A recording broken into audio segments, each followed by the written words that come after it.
आजदेखि यो घरमा प्रतिबन्ध। मलाई त मेरो जिन्दगीमा कुरा जस्तो लाग्यो।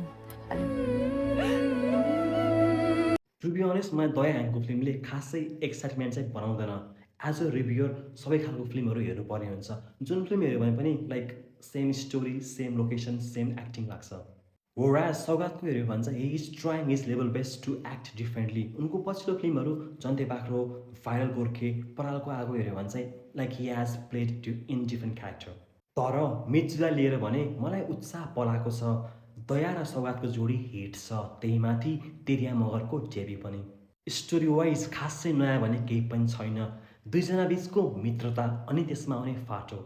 टु बी अनेस्ट मलाई तेरियाको एक्टिङ कस्तो होला भने खुन्तुली लागेको थियो। I am surprise she has done good job. उनमा एक्टिङको भूत सवार भएको छ। बाट प्रष्ट हुन्छ मिर्जुको एन्टायर स्टोरी। लाग्दैन फिल्मभित्र त्यस्तो कुनै टर्न ट्विस्ट सस्पेन्स होला भनेर।